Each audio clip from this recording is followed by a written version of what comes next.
था परमाणु का स्ट्रक्चर। तो इसको आप ऊपर एक हेडिंग डाल करके इसको लिख लीजिएगा, स्ट्रक्चर ऑफ क्या हो सकता है, structure of molecule, structure of क्या होगा। हाँ ठीक है, परमाणु को बोलते हैं ना एटम, स्ट्रक्चर ऑफ एटम। ठीक है, ये था, या हम कह सकते हैं ये परमाणु की संरचना। आपको ये मालूम चल गया कि एक परमाणु होता है, परमाणु के नाभिक क्या होते हैं, धनावेशित होते हैं, और इन्हीं परमाणु के नाभिकों के अंदर क्या होता है, न्यूट्रॉन होता है, और क्या होता है, प्रोटॉन होता है। इन्हीं दोनों को जब हम जड़ जोड़ देंगे तो हमें क्या मिल जाएगा, किसी भी तत्व का परमाणु भार मिल जाएगा। सिंपल सी बात की यही स्ट्रक्चर होता है। आपसे पूछा जाता है परमाणु का नाभिक क्या होता है, धनावेशित होता है कि ऋणावेशित होता है, तो क्या होता है भाई साहब, धनावेशित होता है। याद रहेगा सभी को। ठीक है, अब फटाफट हम लोग देखेंगे कि जो है बाह्य स्ट्रक्चर। अब फटाक से आप लोग आएंगे बाह्य स्ट्रक्चर पे। ठीक है, अब आप देखोगे यहाँ पर क्या होता है, ये हो गया नाभिक। ठीक है, ये मान लेते हैं हमारा क्या है, नाभिक है। ठीक है, और अब इसके बाहर की ओर अगर बात करेंगे, ठीक है, इसके बाहर जो होता है ये गोला आप देखो। ठीक है, दिख रहा है आपको सभी को। ठीक है, तो ये जो भाग होता है, बीच का जो भाग होता है, बीच का जो भाग होता है ये होता है धन आवेशित, और जो बाहर का भाग होता है ये होता है ऋण आवेशित। ये कैसा होता है, ऋण आवेशित होता है। ठीक है, अब कोई बच्चा हमने ये बताया कि अगर किसी जो है मैंने कहा अगर जो है मान लेते हैं अ, किसी भी तत्व का परमाणु क्रमांक, ठीक है, या हम कह सकते हैं किसी तत्व के, ठीक है, मान लेते हैं किसी तत्व के नाभिक के अंदर प्रोटॉनों की संख्या, ठीक है, हाँ, प्रोटॉनों की संख्या अगर 11 है, ठीक है, प्रोटॉनों की संख्या क्या है, 11 है, तो आप बताओ उसमें इलेक्ट्रॉनों की संख्या बराबर कितना होगा। आप बताओ इलेक्ट्रॉनों की संख्या कितना होगा। मैंने कहा था कि किसी भी परमाणु का नाभिक में जितना प्रोटॉन होगा वही उसका क्या होता है, परमाणु क्रमांक होता है, वही उसका क्या होता है, परमाणु क्रमांक है, वही उसका क्या है, परमाणु क्रमांक। ठीक है, अब ये चीज जितनी सही है, यानी जिस नाभिक के अंदर प्रोटॉनों की संख्या जितनी होती है वही उस तत्व का परमाणु क्रमांक होता है, उतनी ही ये बात भी सच है कि जिस तत्व का परमाणु क्रमांक, ये सॉरी परमाणु क्रमांक या प्रोटॉनों की संख्या जितनी होती है, ठीक है, उसके नाभिक के बाहर चक्कर लगाने वाले इलेक्ट्रॉनों की संख्या भी क्या होती है, उतनी ही होती है। सिंपल हो गई बातें, समझ में आ गई, समझ में आ गई तो सभी सर को। नहीं होगी, इलेक्ट्रॉनों की संख्या 11 ही होगा सर। यस सर, अब आपको समझ में आया, तो इलेक्ट्रॉनों की संख्या क्या होगी, 11 ही 11। होगा। इलेक्ट्रॉनों की, हाँ बिल्कुल सही समझ रहे हैं आप लोग। ठीक है, तो किसी भी परमाणु के नाभिक में प्रोटॉनों की संख्या वही उसका परमाणु क्रमांक होता है। ठीक है, अब एक चीज दें, अब एक चीज समझाए तुमको। हाँ सर। जी सर। हाँ, अब एक चीज पे आते हैं, देखो अभी तुमको समझ में आएगा। ठीक है, यहाँ पे हम लोग आएंगे और आप फिर एक चीज देखेंगे।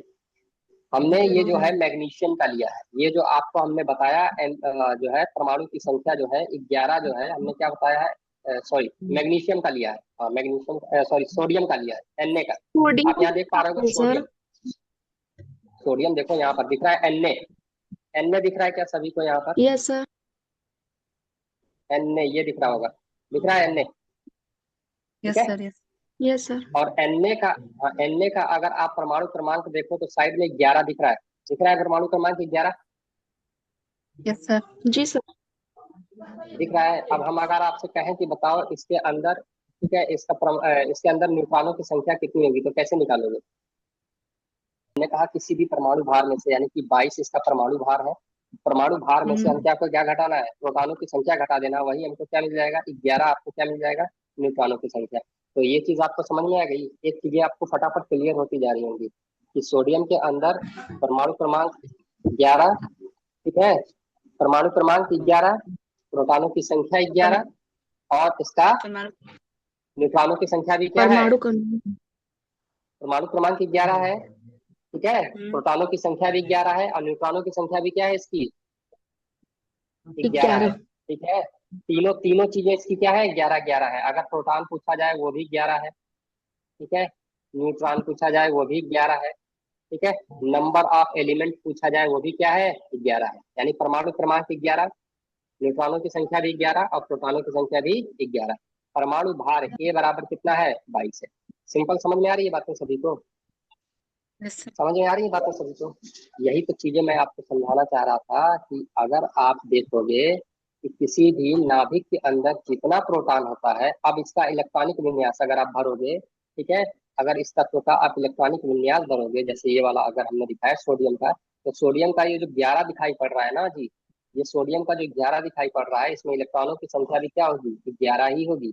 इलेक्ट्रॉनों की संख्या भी क्या होगी, 11 ही होगी। इसके अंदर इलेक्ट्रॉनों की अगर बात करोगे तो इलेक्ट्रॉनों की जिस भी परमाणु, मान लेते हैं हम सोडियम की अगर बात कर रहे हैं, सोडियम का परमाणु क्रमांक है 11, ठीक है, तो इसमें प्रोटॉनों की संख्या भी कितनी होगी, 11 होगी। और जितनी प्रोटॉनों की संख्या होती है उतना ही उस तत्व का क्या होता है, इलेक्ट्रॉन होता है। आगे बात समझे, तो मालूम चला कि इसके जो नाभिक के अंदर कितना प्रोटॉन है, 11 है, तो इसके चारों तरफ चक्कर लगाने वाले इलेक्ट्रॉनों की संख्या भी कितनी होगी, कितनी आ रहे हो, ठीक है, जितना भी आप किनारे किनारे देख पा रहे हो, ये सारा का सारा क्या है, ये सारा का सारा क्या है, इलेक्ट्रॉन है। और ये सब कैसा होगा, ऋण आवेशित, ये जितना भी होगा सब कैसा होगा, ऋण आवेशित होगा। और एक चीज याद रखना, नाभिक का प्रोटॉन यानी कि धन आवेश और बाहर का ऋण आवेश, ठीक है, बाहर का क्या, ऋण आवेश, आपस में क्या होता है, बराबर होता है। और यही होता है कि ये दोनों एक दूसरे को क्या करता, अपनी ओर आकर्षित करने की कोशिश करता है, जिसकी वजह से क्या होता है, इलेक्ट्रॉन, ठीक है, उत्तेजित हो जाते हैं और नाभिक के चारों तरफ क्या करने लगते हैं, चक्कर लगाने लगते हैं। That is the base of element. ये मैं एकदम बिल्कुल समझ लो कि बेस बता रहा हूँ एलिमेंट का। क्लियर हो रही बात है सभी को मेरी, ठीक है, ये बिल्कुल क्या बता रहा हूँ मैं आपको, बेस बता रहा हूँ, ठीक है, समझ में आ गई बात। तो नाभिक का आप याद रखिएगा, नाभिक के अंदर जो धन आवेश होता है और बाहर जो ऋण आवेश होता है वो आपस में क्या होता है, बराबर होता है, ठीक है। अगर ये दोनों बराबर नहीं रहेंगे तो इलेक्ट्रॉन नाभिक में चला जाएगा और नाभिक किधर चले जाएंगे, इलेक्ट्रॉन की तरफ चले इलेक्ट्रॉन जाएंगे, ठीक है। तो जो पावरफुल होगा वो क्या करेगा, मान लो जैसे रस्सी खींचा खींचा बोल खींचे हो ना, सीखे खेले हो कि नहीं खेले हो रस्सी खींचने वाला। जी सर।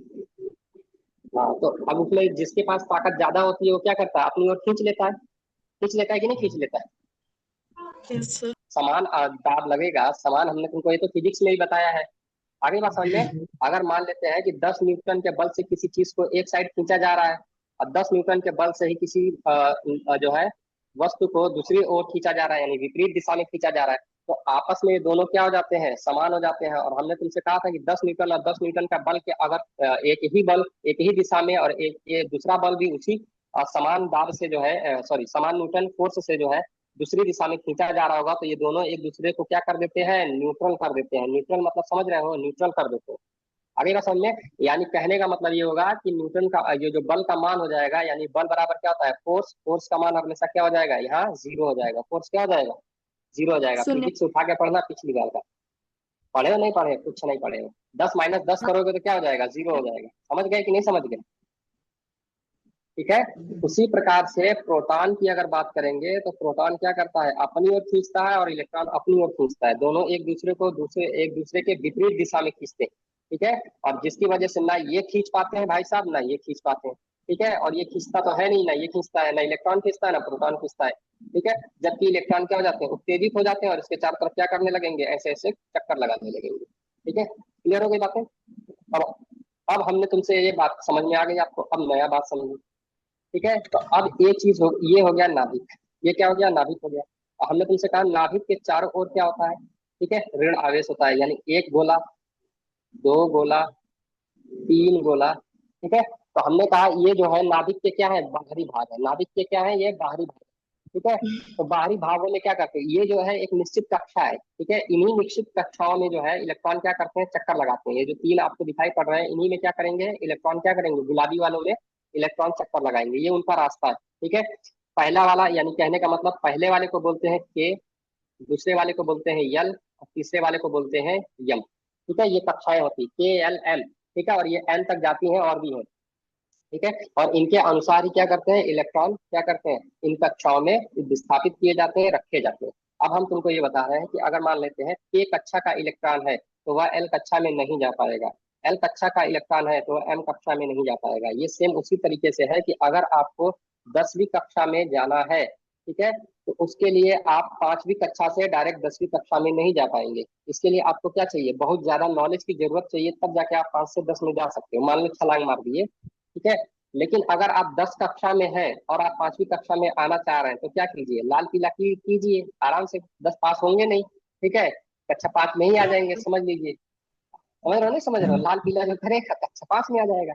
तो कहने का मतलब के वाला अगर एल में जाना चाह रहा है तो इसको मोर देन क्या चाहिए, एनर्जी चाहिए। और एल वाला अगर के में आना चाह रहा है तो कुछ नहीं कुछ चाहिए, इसको अपने आप को बर्बाद कर रहा है, ठीक है। लाल पीला में बर्बाद हो जाएगा, ठीक है। और ये क्या हो जाएगा, एल से, ठीक है, डिमोटिवेट होकर के कहा जाएगा के कक्षा में, क्योंकि एल कक्षा के कक्षा से क्या है, बड़ी है। और इसकी ऊर्जा क्या है, एल का के कक्षा से ज्यादा है। तो अगर एल कक्षा को के कक्षा में जाना है तो अपनी ऊर्जा को क्या करना पड़ेगा, खोना पड़ेगा। यही है सिंपल सी बात, ठीक है। अब इनमें क्या होता है, के, एल और एल, अगर बात करें इनमें इलेक्ट्रॉन को भरने की, ठीक है, तो के कक्षा में 2 इलेक्ट्रॉन भरे जाते हैं।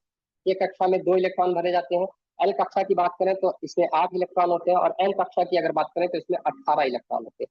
अब तुम लोग सोच रहे होगे ना कि के में कैसे भर दे रहे हो, एल में कैसे भर दे रहे हो, एम में कैसे भर दे रहे हो, है ना। यही सोच रहे हो कि नहीं सोच रहे हो।